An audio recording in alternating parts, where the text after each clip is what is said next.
we should quickly talk about how the thing started. And where we are. Basically what we're trying to achieve with what we're publishing. To talk about the specific skirmishes and battles that we enjoyed with the Victorian Legal Services Board. You obviously came into the dispute a little bit later. That's right. I have been the object of the Legal Services Board's infatuation for a little bit longer. My contentious relationship with them started because I had businesses that were involved in religious matters, and we were using a number of firms. I was very involved in the litigation. The most important thing from my perspective was preventing people from cheating. You can't really have a contest according to the law if some people are breaking it or not playing by the rules. I witnessed a lot of lawyers acting contrary to what the conduct rules required them to do. What got me interested in going after the Legal Services Board was that they weren't investigating my complaints against lawyers. Peter Kennedy from Matrix was a good friend. He would tell me that they do what they want to do. I really didn't understand that because public officials, they're fiduciaries. I couldn't understand what he was saying. Then I started learning more. The first complaint that I had outside of them not investigating my complaints was when a current affair comeback implied that because I was dictating the letters that were going out from lawyers that my businesses were contracting, I was engaging in unqualified legal practice because I had been the source of the content of the letter. Anyway, he went to the Legal Services Board. They can't talk about anything under the public sector communication guidelines unless it's in the public interest. So this asshole, Howard Bowles, basically gives them a comment that, this is a very serious thing, we're investigating and blah, blah, blah. I don't even know why they named me. They're not the fucking lawyers. This was in 2021. Before that, I didn't know whether I had a basis to sue them because they weren't investigating my complaints. I was obviously very frustrated for some time, at least a couple of years, that they weren't investigating things. It is a waste of time and resources for people who are making the complaint. Anyway, when he did that, I knew that I had a way of going after them because they had given the statement I was defamatory. I was in the process of setting up a law firm. Before that, we were using external lawyers as in-house counsel. That's how the thing started. The first lawyer that was hired to set up the incorporated legal practice, Ronald Gordon, turned out to be fraud in the sense that he represented that he was partly knowledgeable, but more importantly, extremely dedicated to learning about the stuff that I was doing in terms of administrative law. Really not interested in learning about the administrative law and also didn't know anything. His job was to go after the Legal Services Board. He drafted a letter of demand, which I never fucking let him send because it was so embarrassing. After a few weeks, I had to tell him that it's not that I hate the government officials, particularly because they work for the government. It's because they don't fucking do their job. And in that sense, if he works for me and doesn't do his job, then we're going to have a problem. I told him that in more menacing terms. I told him that I would sue him until the end of times if he breached his contract. I tried really hard to motivate him in every way. And when it didn't work, I knew that it was not an option for him not to do his job. He had the bright idea of stealing some files and giving them to Kuchian, probably for a few cents. Then he went to the Legal Services Board and told Bowles about the fact that I was doing to sue him and that I really fucking wanted to do everything that I could to teach him a lesson. Then the Legal Services Board was basically messing around. So they wanted to fucking get me for all sorts of things. That day when Ronald Gordon stole files from the office, he was caught on camera. He was fired. The only other lawyer who had a principal's practice and certificate was Alan McGregor, who was fairly old. He was hired just to help with the costing matters. He'd actually applied for a paralegal position and a junior lawyer position at the same time. We only wanted to use him for the costing thing. He wasn't hired for a position like the one that he had to step into. So when Ronald is fired and takes over overnight, he had dementia, which we didn't know about. This was in July. Alan was very coherent all the time, basically. But he couldn't remember things. Now, with old people, that is generally an issue. I didn't have any experience with this sort of thing. I couldn't even suspect that it was. Plus, what do you do if you start suspecting that you can't make them take a test? While we were looking for a lawyer, Alan would do some silly things. So we'd have made a complaint about him. We had been to the judge's chambers to inquire about something because he was ill and wasn't at the office. He wanted some orders that were made, but he hadn't asked us before checking with the judge. His phone was not accessible, so we wrote to the legal service report and we said that we were concerned about the fact that he had been without checking. Then they told him that they were investigating our complaint against him. So he better fucking cooperate or he loses his license. Then they told us that, so you're saying that he's not working now. And what are you doing about it? When are you getting the replacement principal? We hadn't said that he's no longer employed. What we had said was that he hasn't been to work for some time because he was ill, like a couple of weeks or so, and he had written to the judge and so on. Now, it's not just like we were using a technicality that he was still employed. It's that he wasn't supervising anybody anyway, because when we had this, if it was my matter, I would just self-represent. And if it was a company matter or whatever, we would just get a barrister or a solicitor to represent who was capable of representing on their own, because if it was a solicitor, they had a principal certificate. If it was a barrister, they could obviously address the court on their own. So there was no practical or principal breach of any legislation. If they had, they would have done something about it, obviously, because we were transparent. They represent to us that we need to get a lawyer and blah, blah, blah. Then we did get a lawyer. He hadn't told us that he had an issue previously. So he told us that he was returning from holiday in Greece, and that's why he didn't have a vaccine certificate. It had one issue, which I don't think was huge. He didn't tell us that until after he got hired, when he applied for his vaccine certificate, and then immediately gave it to him. In any event, it wasn't a huge thing, but we knew that they were trying to go after us because Gordon little files about the thing that I was preparing against us. We told him that it wouldn't even help his case with the renewal of the certificate if he basically hung around. So that's when we contacted you, and Yeah, when I come on board. I think they must not like you very much because they got worse after. Essentially, then John was appointed unlawfully, and then we recently. That was allege.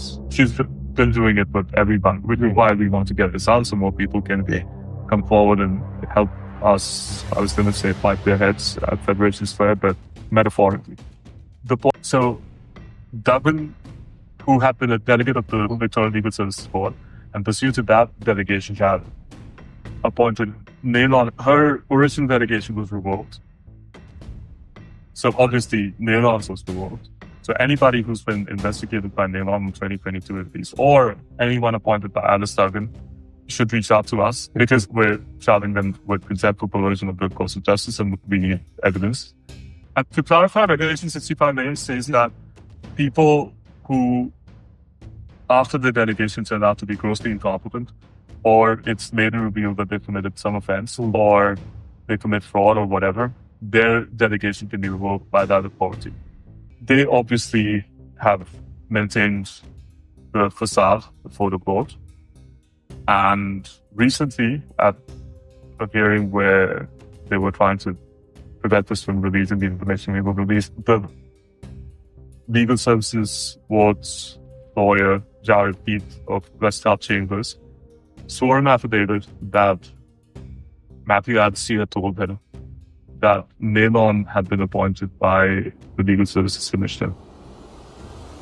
Again, for context, Nailon had been appointed because the board initially told us that because we had been a few days late in hiring a principal solicitor, even though by then we had hired Peter, they wanted to still carry on with the investigation. When we got his appointment certificate, it turned out that he had been appointed long before It had nothing to do with the excuse they were making. And he had been appointed only to check whether Alan McGregor was senile. The odd thing was that he couldn't have been appointed because the provision he was appointed under can only be invoked if there's a consumer complaint or a formal referral by a judge. Neither had happened, and we didn't have a trust account because I was the only client and my related entities were in the sense of the Corporations Act, and there was no need to have a trust account. So basically, Neilon contacts you in December. So you came on board on the 10th of December, and he contacts you shortly after. And what did we say? You should poison my water or something more religious? Now, I mean, in seriousness, do you want to quickly summarize what the discussion was? Yes, certainly. The discussion that you were referring to was fairly brief in that he was wanting access to the company file, which he knew that I, as a client, had refused. So he had first asked us for access. We had asked him to fuck off. Firstly, as you said quite correctly, you were the client. Now, what were those files? Those files that he was after were basically the preparation for the suit against them. That's right, preparation for the suit against the LSB, which included the issues regarding appointments, etc. The other matter was the Channel 9 matter in which you had been defamed by QCR. There were no external clients. It was you. And they wanted to see the files that are involving them. Not just that, but also get details of every barrister that we have spoken with. Why did we tell them who we are briefing to sue them? And every barrister, every document that had been prepared, I mean, it was just, they also wanted to know everything about related entities that were not law firms and everybody involved in them. I think at some point in time, they wanted to harvest Maria's eggs as well. Yes. I'm kidding, of course. But the point is that it was just unnecessarily intrusive. It was a joke. It's like they knew what they were doing was unlawful. So they might as well go big. Again, we didn't think anything of it. We basically wanted to engage with them. And what we decided was that we would be courteous and see what the demands were and try to reason as we moved along. And hopefully we would basically launch the case soon. The problem was that I knew that there was stuff that was going on, and I wanted to gather forensic evidence against them. But it was impossible to do that based on the way things worked because they hadn't taken an explicit detrimental action against us. I knew that if I sought preliminary discovery or other things, there would need to be a basis for it. And so I knew that I had to probe them further or do something that would change the equilibrium to then doing something that I could seize on. So I kept creating tremendous pressure and also, again, separately from the firm, implying that they were impotent, at which they are in the circumstance that we were operating in the sense that we didn't have a trust account and no judge had found anything wrong about what we were doing. I was the client and I wasn't going to complain about people that were doing their job. So they were fucked from the legislative perspective. And I would try to make it very clear to them. We also need to mention that very coincidentally, around about that time, this is when the police matter arose. Yes, they basically incited the police too. So I was suing Kuchiyat for defamation. He had the bright idea that if I get charged for the defamatory stuff that he had been saying about me, then that would get rid of the thing. And it did disrupt my defamation suit against him at the time because basically we got distracted by the police stuff and we couldn't continue with it at the time. Then I knew that the statute of limitations would mean that I have until August this year to resume the thing or to commence a new thing because things have happened since then and I want to use the exhaustive account rather than the first one. He basically told the police that my employees that he had been paying to solicit information had told him stuff. Anyway, that's a different topic for discussion. Those police officers are being investigated by the IBAC for criminal perversion of the course of justice and misconduct in police office. After I sued BI back into doing it, they had initially not cared about the fact that those assholes had been caught on record, fantasizing about killing me and taking all my things as their own. But the point is that the Legal Services Board intimately fucking involved in that and issues a statement by relying on information that they got in breach of the harm undertaking. So the police applied for a search warrant after lying on affidavit that I was a criminal with an extensive criminal record, securing the knowledge that I would never get to see the search warrant, but I was persistent. There are only so many corrupt or apathetic judges and magistrates. If you try hard enough, eventually you run into an honest one. We need to talk about the fact that the reason why we knew that they had done so many wrong things at that time was because the they lied recording, about. Yes. where they had confiscated. So the recording also convinced the magistrate. Yeah. The police by then had notes about how I operate because of all the years that we've been quoting each other as an institution. In my lead history, they had written that I record everything. The officers who came to my house to arrest me so they could remove me from my house, then go inside and look at what things were there, and then apply for a search warrant based on that. First thing they did was seize my phone, which was on recording. They thought that because they were seizing it, Sergeant Naomi Burke, as stupid as she was corrupt, carried the phone on her. And because she knew that she never returned. But the recording was being uploaded to the cloud in real time because all my data was backed up. She carried the phone on her and incriminated herself, talking about all sorts of corrupt things, and also breaking into my house without a search warrant. They told us that they had a search warrant, but it wasn't physically on them. But they hadn't even applied for one by then. All of that got caught on the recording, and that's how we got the search warrant affidavit from the court. The point is that the Legal Services Board had been instrumental in validating Kudiara's account and legitimizing his account before Victoria Police. Magistrate Williams, who I have had many problems with, even he found that it was arguable that the Legal Services Board had incited Victoria Police into commencing or maintaining the prosecution against me. They're now being investigated by the ad hoc board after Justice Dene thought that they had committed a jurisdiction error in not investigating the police officers who had commenced that proceeding and broken into my house. We have spoken with a large number of boys who've had similar experiences of abuse of authority, and in some cases much worse. The striking feature of the abuse is that it's the same small group of people that's implicated. It's Howard Bowles at the fucking root of everything. Then there's Gordon Cooper. Reminds me of the hyenas in Lion King, were with the villain lion. Anyway, Gordon Cooper, again, very much involved. Damien Nailon is the epitome of sound rule for administrative bodies. For judges, I think Justice Court and Evans have been a market on it for the moment. And then there's Daniel Iacono, who gets featured quite a bit, Chantal Toussaint, Matthew Anstey, the fucking rubber stamper in chief. He's there. We are charging him with contempt, of course. Matthew Anstey is basically the enabler.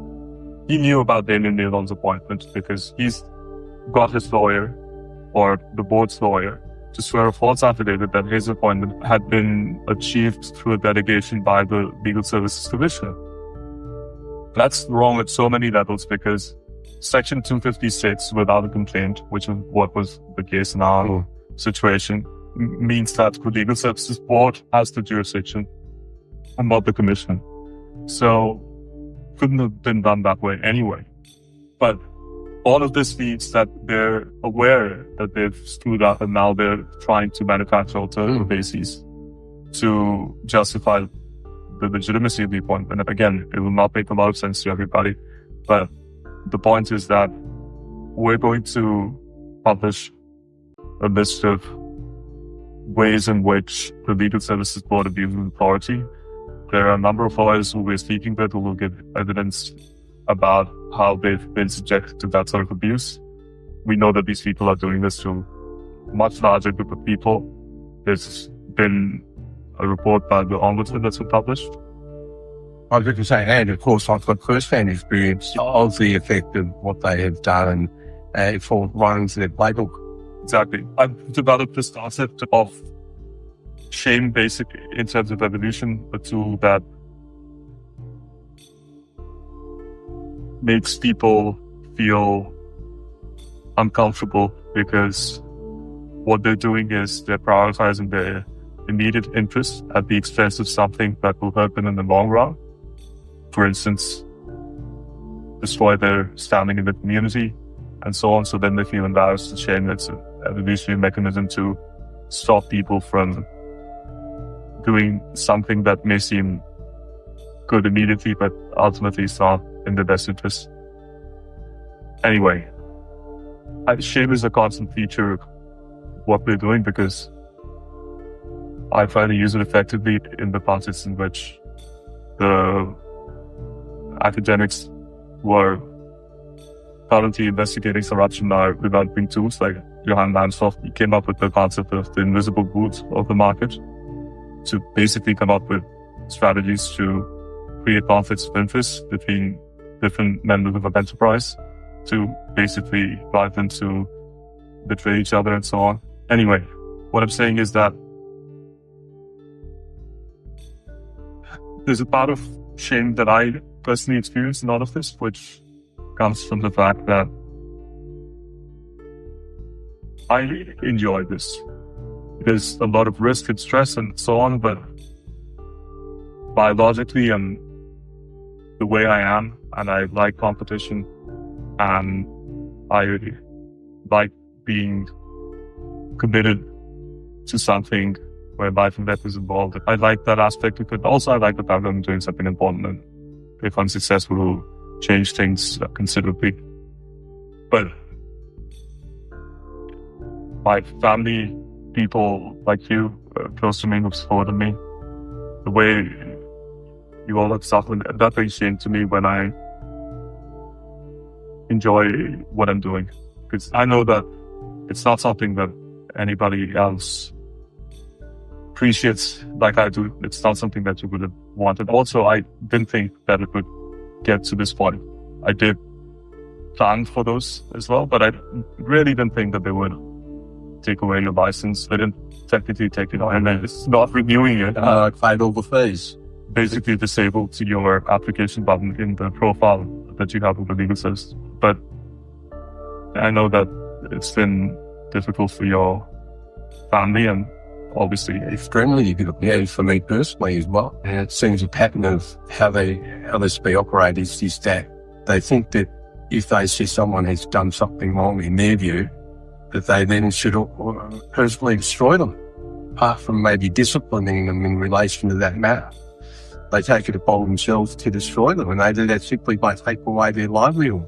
Why do you say this? If someone has done something wrong, none of us has done anything. I'm talking generally. You say across the board, they might be looking at people who've done something that may require some disciplinary action. Now, disciplinary action could be for continuing professional unit, and there's all sorts of. I'm saying that the way they respond is a complete overreach, and I totally agree. I say, and I've always maintained, in my situation, I have done nothing wrong. No one's made a complaint. I've not been charged, found guilty. What I'm trying to say is that it's not that they're too strict, and that's why they're going overboard. They basically let people get away with murder when it suits their interests. Joanne Jenkins was working as an unregistered sex worker, which is, again, something that will come out in the matter that we are publishing.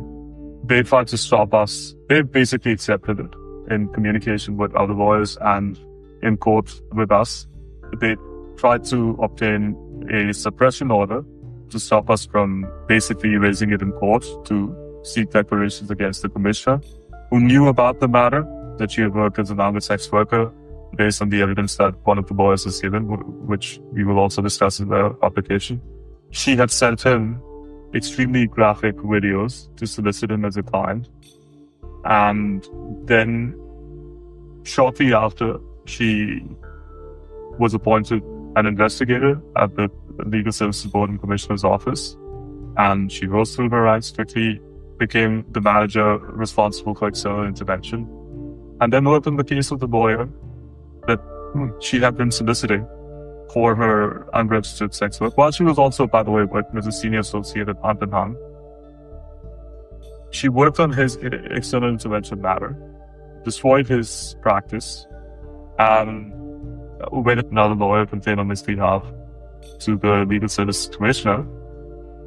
They said there's nothing to see here, there's no conflict of interest. And they specifically asked him to tell Thomas Whitmer, the lawyer on whose behalf the issue had been raised, that if they ever raised this matter again, well, they implied that they would be charged with a bunch of things. But I think the real threat or the real idea that they were putting in their minds was that they would demonize them and try to paint them as criminals if they try to do this. It can only work with so many people and it can only work so many times, but it's got nothing to do with the gender. No, I take the exception to the fact that Joanne Jenkins was the one who signed off on the letter to me in regards to saying that I was not a fit and proper person. You should have a different definition of fit and proper, but the point is that the commissioner does too, because she doesn't see anything wrong with Ms. Jenkins not having declared on her application for the renewal of her practicing certificate at the time that she was doing all of those things. She lied on her admission thing. Anybody else, they would hang them. They exploit the law and they basically weaponize their regulatory powers to go after people for all sorts of things that predominantly self-practitioners. Yeah, but that's not because... I think it's just because they know that the other people will be better resourced. Oh, I think that's exactly. I agree. It's just that they're cowards. It's not like they're prejudiced against them. But the point is that this has gone on for long enough. At this point, it's a joke for them to write stuff like they comply with public sector values and so on. It's completely irrelevant to their ability to do their job because they don't have the moral authority to tell other people that they're bringing the profession into disrepute. People have the right to know everything about their public officials. They certainly vilify everybody that they're going against and can't legitimately beat in court. So people should know about what sort of people they are, who they're voting for or who they're permitting to regulate them. So that's the state in which we're encouraging everybody to come forward and give evidence. This is a predatory system. It's not going to last because, for one thing, people have a natural ability to see right and wrong. That's how the species has survived for all this while. We weren't the strongest or fastest. We survived by being accurate. So we have an emotional attachment to accuracy, which we basically sacrifice the truth. Justice is tied in with it. So people can see the truth through deductive reasoning and all the other tools that they have. It's very difficult to get rid of evidence, especially after a while, after it's spread out. Finally, there are a lot of different sorts of benefits to be gained from empowering people. Legitimate benefits, sustainable benefits that are to be gained from empowering people to hold their government to account. It's something that fundamentally appeals to everybody. So you don't need to trick them into buying into the idea. Corruption is not a sustainable thing. It's sustainable as a concept that it will always exist, but people cannot reliably engage in corrupt conduct and get away with it. They have to continuously do more and more things that are wrong, and they make themselves more and more vulnerable.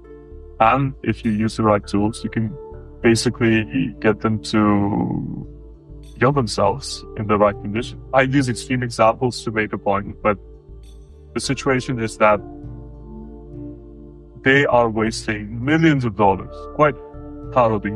They've spent in the vicinity of $5 million in matters related to me alone. And this is the beginning of the disputes, because up until now, they've been making allegations and I've been collecting evidence. and now I will go after them. They've never filed a defense in the proceedings that we have litigated in the Supreme Court. What they're trying to do is, they've got a corrupt judge in Justice Thornton who's basically implicated in the phony investigations that he's hearing judicial review applications for. So he's made a bunch of cost orders against us that purely arise from recusal applications that were made against him, and he basically made some orders to disincentivize the making of recusal applications against him. I'd rather die than basically legitimize his position. And again, topic for a different discussion, but the point is that they're trying to now enforce those orders through bankruptcy notices, which we had applied to set aside, but they got their friends at the registry to, again, interfere and delay the acceptance of the documents through a number of maneuvers. We have actual claims against them, almost a couple of $100,000 of property that was seized from my office, then all the defamation and stuff, which even Gordon had to acknowledge. The point is that these people need to be sought. I don't want to make them sound any more resourceful than they are, but the fact is they have access to a lot of money. They're not strong people. They're also not very bright or well-educated in the law. And that's like the worst part of all of this, that it's not even a fucking contest. They just have the fucking rapist system. Anyway, topic for a different discussion. The point is that they're corrupt and they're spreading corruption. What they do against us and what they've been doing against other people becomes institutionalized. That's how is a threat against everybody. They knew that Peter hadn't done anything wrong. In fact, in complete honesty, there's no way we would have worked for that long had this not happened, because we're so ideologically different. Even though we agree in principle on maybe 95% of the things, but I have a different demeanor and approach than you do. What really united us was that he wouldn't reach privilege, basically fabricate himself. There are some lines that people will not cross. I've said this to Gordon and to LSB, that in China, where they don't actually teach people about privilege the same way they're taught in common law countries, people still go to jail for trying to honestly defend their client, because it's such a human thing. It comes from the concept of fiduciary, which is basically an obligation of the soul. You don't have to teach people that. It's social contract theory, basically. They have continuously tried to push people to the point of not just looking the other way, but basically being complicit in their crimes. I say crimes because they are technically crimes in the sense of perversion of the course of justice, misleading the court deliberately, swearing false affidavits. All of these things basically mean that everybody who's cooperating with them now is bound to cooperate with them later on, because they're tied by the things that they vote on each other. They can never turn on each other. Gordon and all the other people, once they're implicated in things like this, they have to continue. That's the nature of corruption. And that's why it can be predictably used to get people to end the way for the jailer shawshank redemption. So everybody should come forward and give evidence and regulate their profession better. Agreed. As one solicitor said to me, you should send out all this information and on the front in big red letters saying this could happen to you.